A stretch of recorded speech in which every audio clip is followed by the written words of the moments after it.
Oh, hi there, friends. Mandy here. Restorative Grief is all about creating easy access to healing no matter where or who you are. That's why I want you to remember that if you want grief support beyond a podcast, my 31-day guidebook is available to order on Amazon. Embracing our losses without losing ourselves is a reflective journey into the holistic needs of grievers and learning to support yourself, mind, heart, body, and spirit.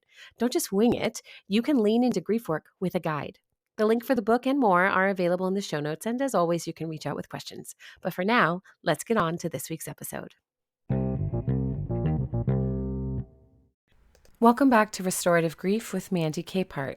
You are listening to episode 187, titled Synchronicity and Self-Awareness with Thomas Brown.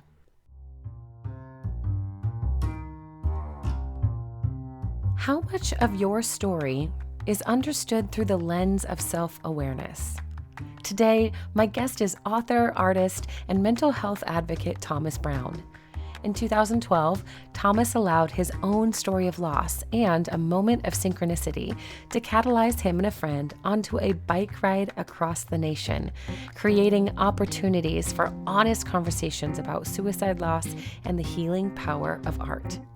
This act of connection, expression, and creativity in the way he approached his own mental health transformed him into a more open, aware, and expressive advocate for mental health in the community. And today, he's here to tell us about how he found the courage to do this work in the first place. Hey everyone, welcome back to Restorative Grief with Mandy Capehart. I am your host, Mandy, of course. And today, I'm really excited to bring you author, mental health advocate, and artist Thomas Brown. He is here because his life has been shaped by a deep commitment to raising awareness around grief and death by suicide after losing his brother. Thomas, thank you so much for coming to the show Thank today. you, Mandy. I really appreciate the opportunity to speak with you and your audience on such matters. Yeah. Absolutely. Yeah. So your book is titled 2012, A Bicycle Odyssey, and it came out of this story of the loss of losing your brother and how you responded to it. Why don't you tell our audience a little bit about what the book holds? I mean, it took me a long, long time. I wouldn't say that like my brother's death was the thing that completely altered and changed my life. I was kind of a train wreck before that happened. That was just another thing that was added to. And seeing how my parents were handling it and how they were grieving, and I just couldn't imagine what it would be like to like create life and then lose it in such a way, to lose it in any way that like I was like, I'll be the strong son and I'll be there to support my parents, which is ludicrous because I didn't have any of the tools that were necessary to take care of myself, let alone like two aging people. I was always a pretty emotional person. Always expressed my emotions when I was, even in my like early 20s and up to like my 30s. I had no problem crying. If I felt it, it would just come out. So I was very open with my feelings. I've always been like that. I think the thing that I never thought that when I was expressing these emotions that, anxiety, depression, were words that I could attribute to myself, not because I thought that they were bad words or that it was, I was somehow less a person for having a title like that connected to my character. I just It just didn't occur to me that I might be depressed or a super anxious person. I think like the biggest issue, and this was like happening before my brother died, is that my cross to bear was codependency, and I would have a tendency to latch on to anybody who was really good at convincing themselves that they had it all figured out. And I don't want to say that they were toxic people or that I was a toxic person, but together we definitely created toxicity. So, I mean, with that kind of makeup and that foundation and then losing my brother, I just became kind of like numb and angry and frustrated. Everything just compounded.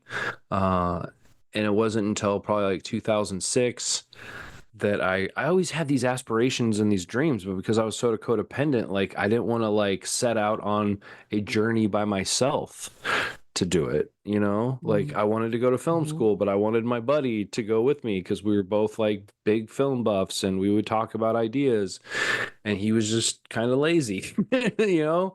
So this all happened in 2001 with my brother, and then around like 2006 I knew that I needed to, or rather 2005, I knew that I needed a massive change. I needed to like change something within my life. And even though I'm not a Christian, my parents' church is a very, very progressive church. The minister concocted this idea of walking from Phoenix to Washington, D.C., um, looking for people that disagreed with them and then starting a conversation to try to see where they did agree and start a relationship from there. So that was like me kind of like needing to break away from old patterns and live my life, and knowing that my brother wouldn't want me to just kind of like whittle and waste away emotionally, spiritually, and physically. And while I was scheduled to go on this walk, the minister was like, "Hey, we're making a film, and the filmmaker needs a production assistant. Do you want to just be his unpaid intern production assistant?" I was like, "Sure." So I pretty much this was kind of like a seminary on the road and film school on the road. My family's from Kansas, and this journey, I was, probably like 28 years old. This journey was my first trek east of Wichita, Kansas. And every step that we made further east was the farthest away that I had ever been. And I have to say that like that was like the process of changing me for the good. I was starting to like find some value in myself. I was starting to be able to step away from those old connections, those toxic connections. But I wasn't completely over it. My brother was a womanizer. That was one of the things I think killed him. The idea of what a man is just this unfaithful characteristic, and having as many notches on his belt was this like kind of like identity that he attributed to masculinity. And when that was all taken away, that drove him crazy. He spiraled downward. He couldn't admit to people that he was in pain, where like I could admit that I was like hurting emotionally.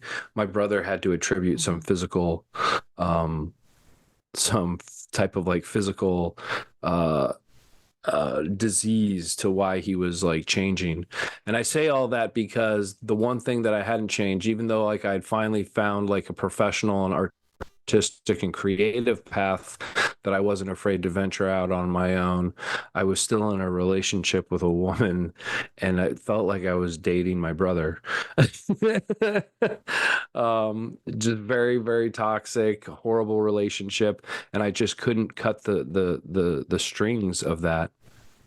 And it wasn't until 2008 that I was finally able, after years and years of being an emotive person, and sometimes processing my emotions positively, and other times just most of the time expressing them in negatively, but still expressing. I finally was like, "Hey man, I'm depressed. I think I need more help than what any of my friends could provide." And I found myself in therapy in 2008, which was 7 years after my brother died. And it was probably one of the best decisions I ever made, because not only was I able to unravel why I was in such horrible codependent relationships that weren't serving me, um, but how did I really respond to my brother's death? Why did I choose to take the path of thinking that I could be, an emotional foundation and support for my parents? What were my family dynamics? And we just went through for about 2 years. She kind of like just broke me open. and, and it was the best kind of breaking open that somebody could go through. So I don't know if that answered your question. Wow. I tried to give you a good 7-year leap of my life, the highlights of my life since my brother's passing. Yeah, Thomas, there's so much there that is rich and expected about the response to loss and even just your own growth process outside of losing your brother as well, knowing that as a sibling that survived, you were watching your parents in pain and wishing you could do something to prevent that, not just for their sake, but also for your own, whether you realize it Yeah. or not, right? That normalizes your ability to grieve and your ability to process and even going so far into the later years when life circumstances are shifting and you're recognizing patterns in yourself. That's a development of emotional intelligence that can't just come because we read the book and think, oh, great, this is how I look emotionally intelligent. We have emotions and being able to express them is important. And the part that we miss out on is being able to identify, hey, where are these coming from? What is the circumstance in my life that I can connect the dots? Why am I angry all the time? Or why am I feeling numb and low? Those are emotional experiences and sensations too. And so to be able to finally connect the dots for yourself to say, like, hey, actually, some additional support might feel really meaningful here. 7 years is a short period of time for a lot of people to realize that, honestly. There are guests who come on who say 30 years later, they've connected the dots, that they've been in a funk, to put it very mildly, and ready for some professional outside support. There's a lot of humility that it goes into deciding, like, my friends cannot meet the need. I cannot meet the need.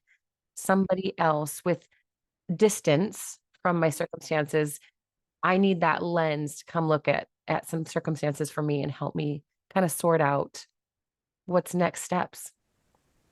And starting with Kim in 2008 was really started something like kind of like a journey that not only permeated into my art, but into the bike ride and then into the book. And I will continue with me until I die. But that was just the importance of self-awareness. Like I often say that there's only to me, first of all, self-awareness is the only game in town. Whatever your religious um affiliation belief system is, that's cool. If you don't know who you are and why you are, I don't really see how that religious belief supports you.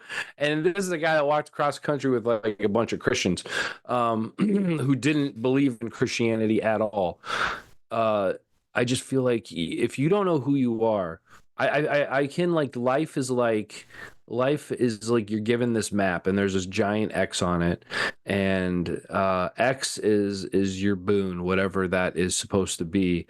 Self-awareness is knowing where you're starting on that map. If you don't have a starting place, then how do you get to that? How do you get to the treasure? And not only that, like, if you don't know who you are, you have an entire world telling you who you should be. And I think that when one aspect about the mental health epidemic in our society is that if you have millions of people within a society that don't even realize that they are working to attain these systems or trends that go against their foundational nature, well, that's a toxic mix right there. For me, self-awareness is really where it's at. And unfortunately, in our society, there's only really two paths to even start that journey. And the first one is a bit benign. It's man, I need a humanities credit for my degree. I'm I'll take like a philosophy or mythology class. That'll be easy. And then, like, hopefully after by the end of the semester, their mind is a little bit cracked open, maybe blown, and they have a little bit more of of a conscious relationship with their character in their life. The other path is, the one that I found myself on, and that was through trauma. Yeah. There's not really a system or institution in place that teaches us, hey, um, you should probably learn who you are. Because even if you become a master at alienation and alienating yourself, you still got one person that you have to deal with from cradle to grave, and that's you. So I think you should maybe take some time to figure out who you Yeah. are. Who am I outside of every single um thing that I was, I don't mean forced as in a negative way, but we're forced to learn. Like, who am I outside of my country? Who am I outside of my family? Who am I outside of the religion in which I was raised? Who am I outside of the meat suit in which I inhabit? Um, I think it's important to understand who we are, why we believe the things that we believe. And like, would I still believe the same thing that I do now if I was born in 1977 in Saudi Arabia? You know, You know I what I do. mean? It's funny you say it that way because I was raised in the Christian faith in different aspects of it. And from a very young age, I remember saying frequently, unless it relates to or is accessible to someone in the middle of an undiscovered tribal land in the hills of New Zealand, it can't be of God. So when I think about faith practices and forming identity and the lessons that were handed to me or insisted upon as fact, I hold it up against that framework of not necessarily universality, but just access, right? Like if you Yeah. are telling me that my identity is formed by this all-knowing, all-powerful, all-present experience, but it only applies because I'm a, white girl from the Northwest in America, that doesn't work for me. That's a small expression of the vastness that I have inside as a human. Yeah. Yeah. And part of my journey of self-awareness, and it's within this book, is my love for mythology.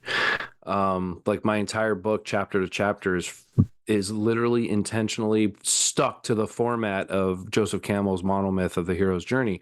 And so where each chapter begins, and the Oh, chapter is sure. titled that step of the hero's journey. So chapter 1 is the call to adventure. Chapter 2 is the denial of the call. And what I do is that, like, I give my layman's interpretation of what that step means, and then I align it with dialogue from a movie and lyrics from a song to show that, like, myth is everywhere. And I think that's one thing that's allowed me to like appreciate religion more. I have more of an appreciation for religion now, since I've started Mhm. this journey of self-awareness, than I ever did before, even when I did that walk. And there's a great quote from Joseph Campbell: "You kill your religion as soon as you biography it." That, like, there's so much more Mm. universal truth in the poetry of the story than there is. And I think that you find that Mm. universal truth uh, in fictional stories too, in our literature, Mhm. in the television that we watch, in the novels that we read, in the music that we listen to. And I've really, through Joseph Campbell, have used pop culture, because I'm such a nerd, as a tool to understand who I am. Why do I listen to this? What is it about this that resonates with me? Is it just the music? Is it just the sound of the music and the emotions that they emote, that they draw out of me?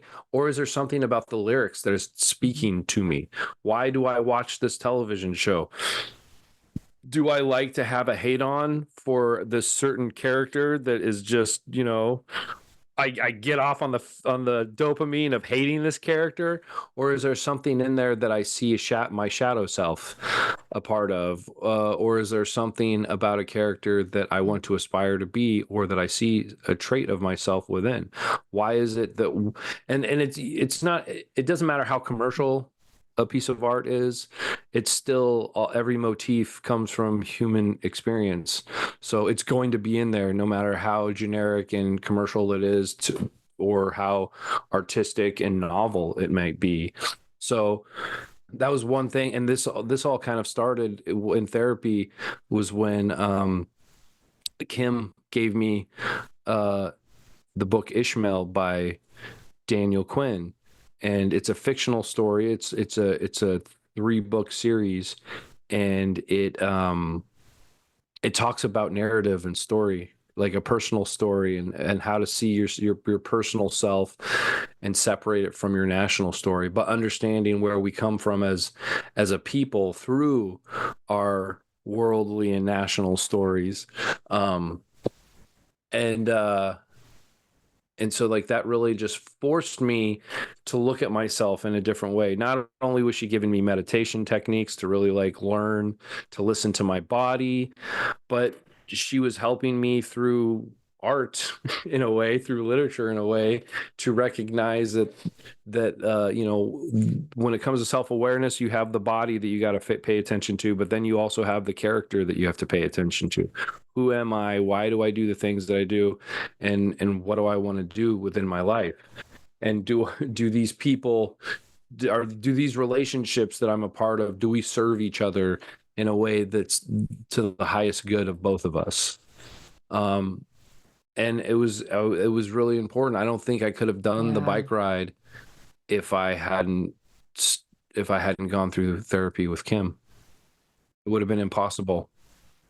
I really appreciate how your awareness of the media and the art and the creativity in the world, what you're watching, what you're drawn to, really reflects back on self-awareness practices. One of the Mm. things that I use consistently with people who are sorting through identity or loss of identity, especially when they recognize, wow, I've always defined myself in my relationships to others, which is a part of it, but it can't be the whole, right? We have to, Mm-mm. we recognize our connection, but nonetheless, that idea of the type of creative works and artwork that we're drawn to as a reflection of our values and um, what we believe about the world and others in it and our role in it is really a powerful place to show up. As you were talking, I was thinking about how a couple of years ago I realized all of my comfort shows, whether they're drama or comedy, they're all somehow justice oriented, adjacent to helping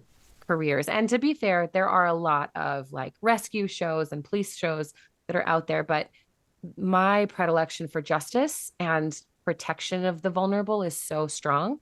It made perfect sense that when I'm feeling particularly vulnerable, what am I going towards? Something that shows safety and organization and comfort in a formalized way. There's justice for the scenarios that feel unjust. So it was really interesting for me to do my own self-awareness around that same idea of what art am I taking in? What music am I listening to right now? Oh, it all has the same theme. Okay, I should sit with that and decide what I want to do with it, not just become aware of it, but then choose how do I want to move forward now, having this awareness of myself and the things that draw me in.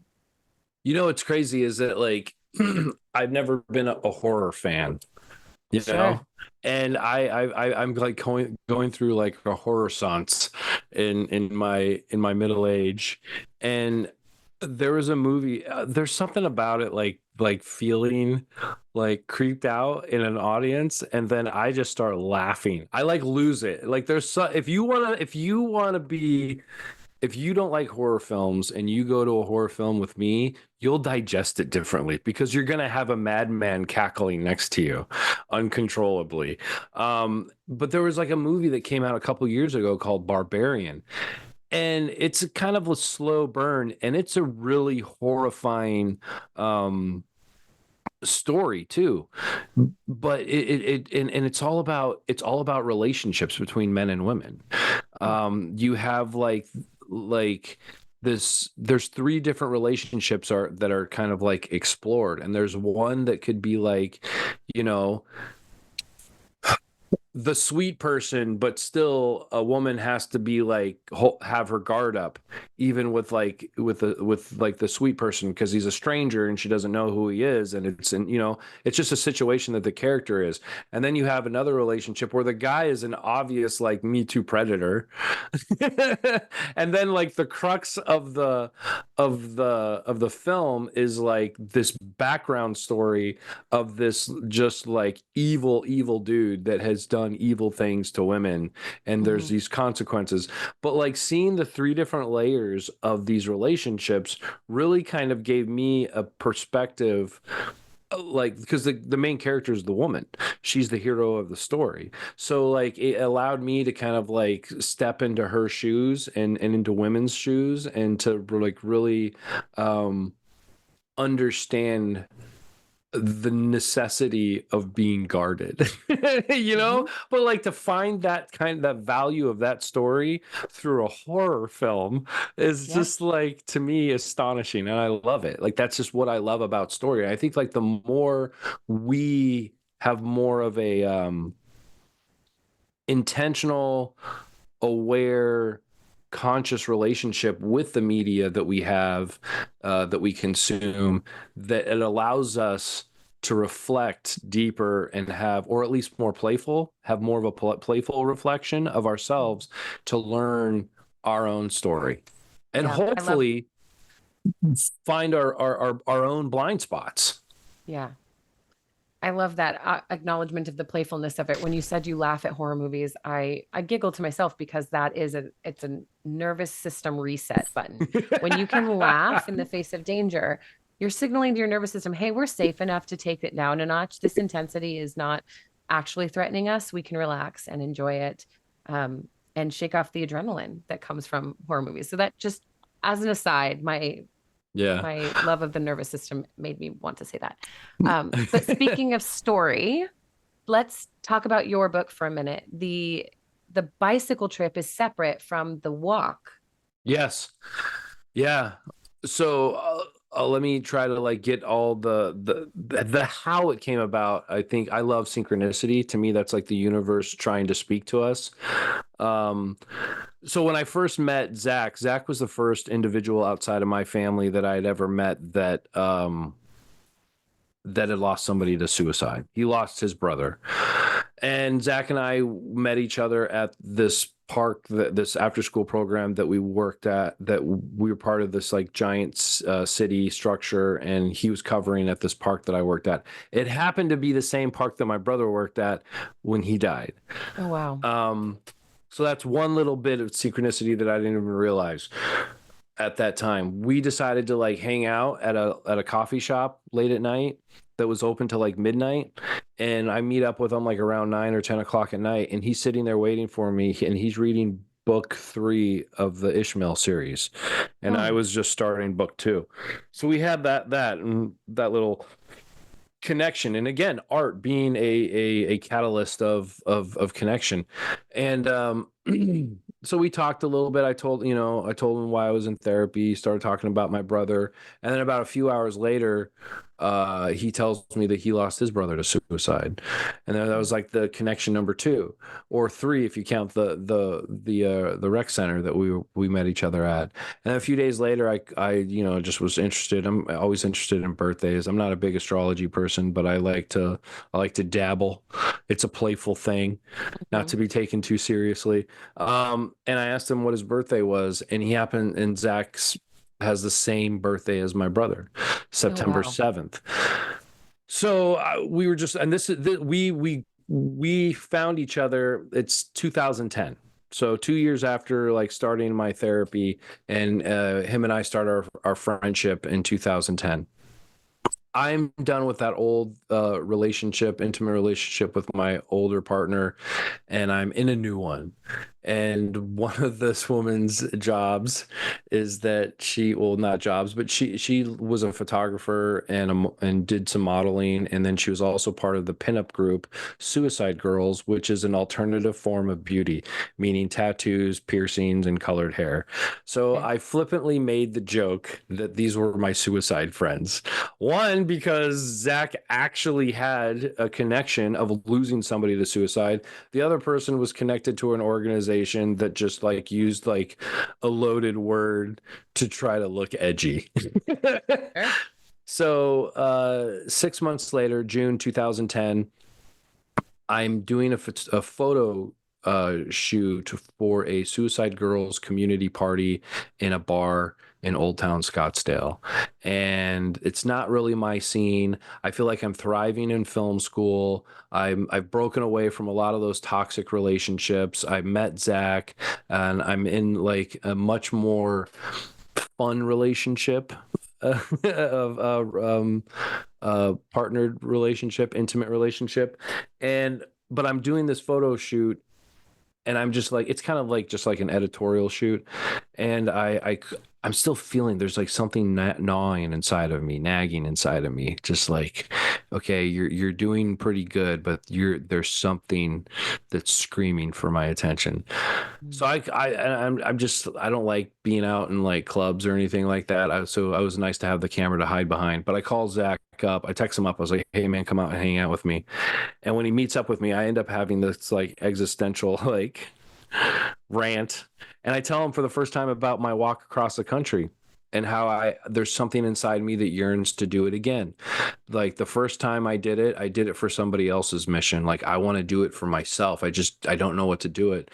And Zach's like, I would totally go across the country, but hell no, am I walking? I'll ride a bicycle. And my stupid logic, I was like, well, you could go farther in one day on a bicycle. Why don't we just go as like even further? Where like the walk was 2,500 miles. I was like, well, since we're on a bike, let's just do 7,000. Let's go as far as we possibly can. I mean, I didn't come to that conclusion at that moment in time, but I was like, yeah, let's do it. Let's do it. Let's ride our bikes. And then we kind of like came to the understanding if we were going to do something, we should do something to honor our brothers. Mm.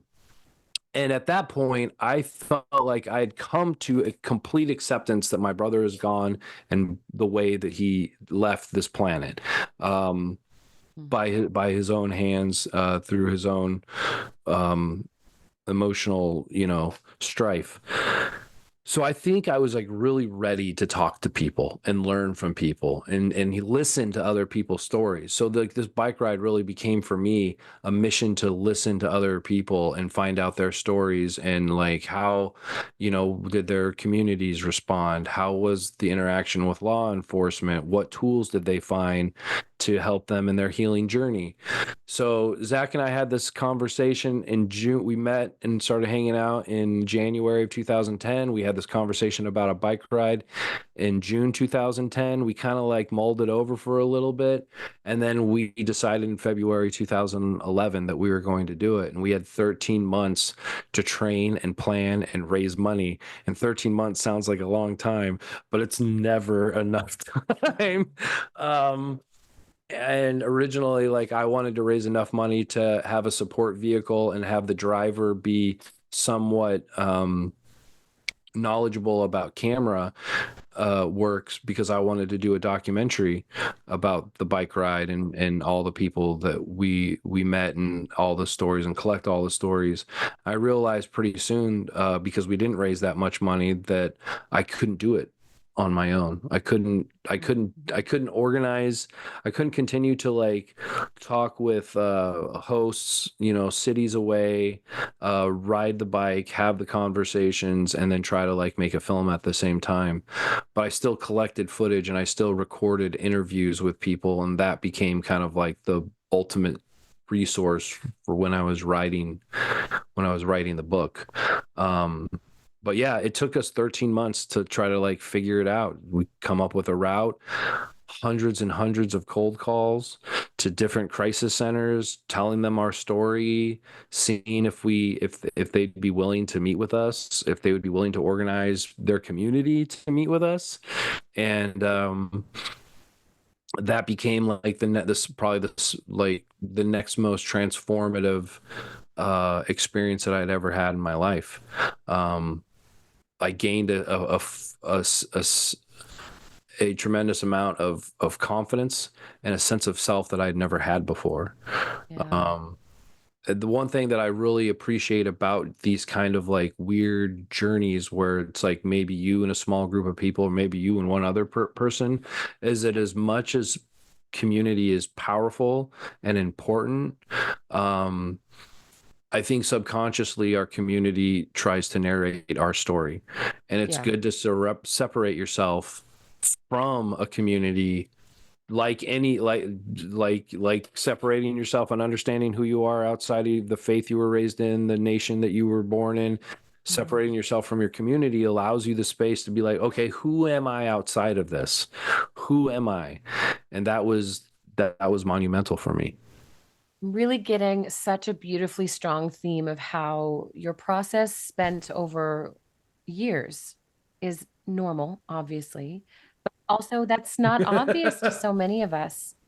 You're looking for a short narrative and a quick one, two, three punch so that we can address our needs and heal with a period at the end of it. And the beauty of your story, Thomas, is this journey is ongoing, it is constant, and there are so many more factors to it than just get a therapist and start paying attention to what hurts. There's movement incorporated, there's art, there's creativity, there's community, and there's a development of new experiences within community that we didn't necessarily expect because they're outside of what we were raised in or different from what we really thought would be the thing to help us through our loss. And your expression of loss is not just connected to the death of your brother either. And I think that that really encapsulates so much of the points I try to make, number one, within the restorative grief framework, but also just mirroring what our lived experiences are and validating that and putting it into a book to say, hey, even Joseph Campbell was onto something. And we all know he is, but it's such a background thought process anymore for us consumers of media that I think bringing it to the forefront and saying, this doesn't fit just because it's convenient or cute or quirky that it fits. This fits because there's lineage between us as humans that makes the self-awareness work, that makes that inner world and that shadow work that we do, sometimes only in the face of loss, crucial to our well-being long term. Yeah, I mean, I think like the most important lesson that I did learn is that existence is made up of experience. It's an experience machine, you know, because like they're not all sentient beings are Mm. witness to every experience that happens in the cosmos, but it's still experiences are happening. Stars are exploding and seeding new galaxies across the void. Over and over again, and there's nobody to witness it. Sometimes we get a telescope. We through the telescopes that science has created, we could see a explosion that happened millions of years ago, but we're not witnessing it in real time. Nor I don't think that I would want to. That seems like it would be really. I mean, we think hurric- we think hurricanes are crazy, but I just remember being in Pensacola. Our host, Rayla Marie Villanueva, she had lost her brother to suicide as well. She was really kind of like, she was all about our mission. And we had a few days in Pensacola and we had a few different events, and she set up a bunch of things. One of which was just the three of us going out and paddleboarding in the bay or in like the cove. For a few hours. And at one point, we were all just kind of like laying there on our paddle boards with our heads facing each other, like in this like triangle, just like rotating in the water. And this sense of peace just came over me, unlike any peace I had ever felt in my entire life. I was just like almost separated from my body. It was like it's the most cliche shit, but I was just like I was even beyond moved to cry. I was just like in awe of this just being nestled in this piece. And it just like dawned on me that like everything that happened in my life needed to happen in order to be me, to be in this space and time at this moment. Like, just like if you're reading a book, a character does this, therefore this happens. Therefore this happens. Therefore, and so on and so on. And I I had this, like, I've been processing that feeling and that realization for a while now, and what I've come to, the place that I've come to is that um our brains need to process every single situation and experience. And the part of that processing is, was this a good experience or was this a bad experience? The universe doesn't care. That's our job. It's our job. It's our job to care. And a lot of wellness influencers will tell you, oh, you just need to make a decision and make a choice of whether happiness or love and blah blah. And they're right and wrong. There's a fine print to that statement, and it's the journey that one has to go through before they even have the realization that there might be an option of choice. And I think that's where I came to, that I realized that, like, um experiences, once I get to that point, I just get to make the decision. Do I want to, as I've processed this experience as much as I possibly can, do I want to be a victim of this, or do I want to be a student of it? And it's not easy to get to that point. It took me, I'm not even going to say it took me 11 years to get to that point, or 10 years to get to that point, because it didn't start with my brother. It took me a lifetime to get to that point. And I still feel, and I think when you have those experiences that you need to label as negative, it's important that you process them and that you feel them deeply, to understand the pain and respect what happened to you. But I promise you that if you decide to go on a journey to heal, that you will get through the forest, and on the other side, you will realize that, like, there was always an option for you to be either victim or student. A student, it was like, because what we come down to, like, something horrible happened to us. What am I supposed to do with this? And as much as that, to ask that question, usually we're in a place of pain and confusion. It's actually a very important question to ask. Yeah. And having that awareness being at the forefront takes a lot of work before the crisis hits. Yeah. Yeah. It takes so much work. I mean, Mm. like I said, it took me a lifetime. I had a lifetime of a journey before I was even able to be like, how do I want to integrate this experience that changed me? And we only really do that for, like, the negative experiences. Mm. Despair lasts longer than joy. That's a whole nother topic in and of itself. So, Yeah.